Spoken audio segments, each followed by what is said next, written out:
All right, hello everyone. We're going to be looking now at some of the problems.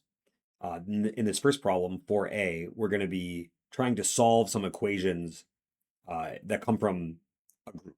Any group, it's a general group. And so we don't know what this group is, but we do know that it has a simple group operation, and we know now how to use inverses and how to multiply things. So we can try to use the equations and our knowledge of algebra to solve for an x, right? In other words, well, we won't be able to say x is like 3 or something because we don't know what this group is, what it looks like. We can try to use properties of groups that we've been building up to write x equals stuff in terms of whatever we have in this group.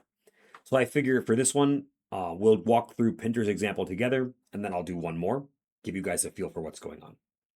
So here we have two equations, and we're trying to use these two equations to solve for x. So Pinter suggests that we square both sides. I want to take a moment and explain why you're allowed to square both sides. Squaring is not like its own operation.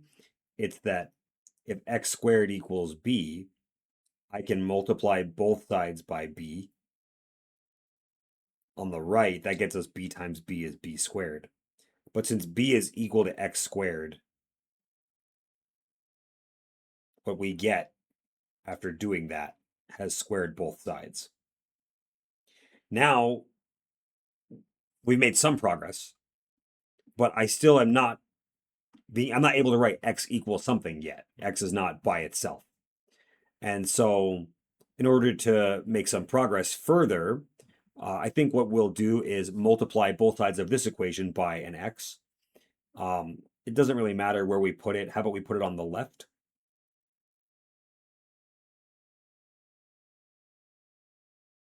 X times x to the 4 gets me x to the 5 equals xb squared.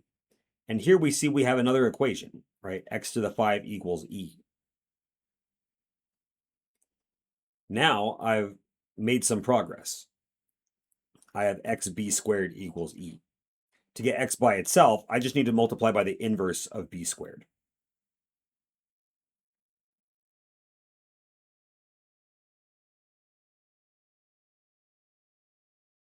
And just so you guys know, notationally speaking, I'm going to write b to the minus 2 power for b inverse squared. I think that makes a fair bit of sense notationally. It's just a little bit more compact.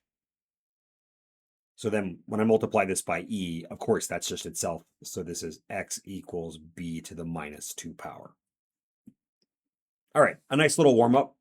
I also think we're getting to the point where I don't need to write out necessarily every single step. Like if I want to multiply in this equation um, by x, I could just have written x to the 5th and xb squared. I think we're pretty much getting the hang of this.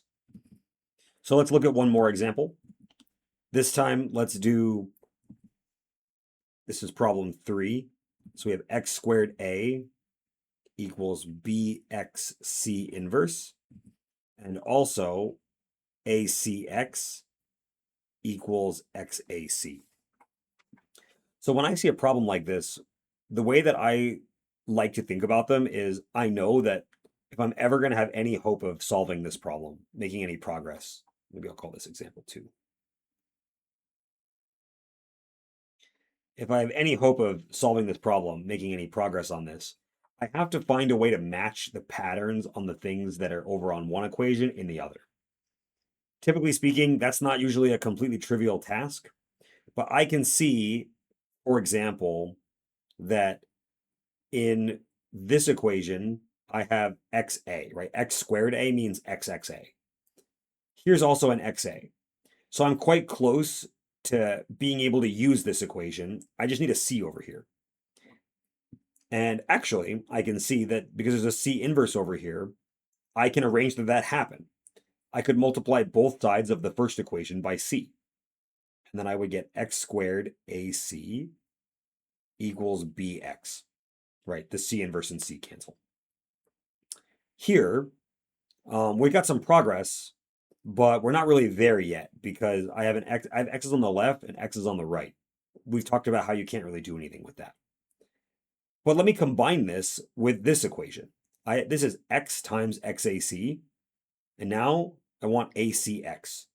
So I write x xac equals bx. Xac equals acx. So we get x acx equals bx. Now they both have an x on the right-hand side. So after regrouping, the x's can be canceled, and I get xac equals b. And in order to finish, I want to use my shoes and socks lemma from the last part. I want to invert AC. So I get x equals b. We multiply on the right first, C inverse, A inverse. The inverse of the product with the opposite order.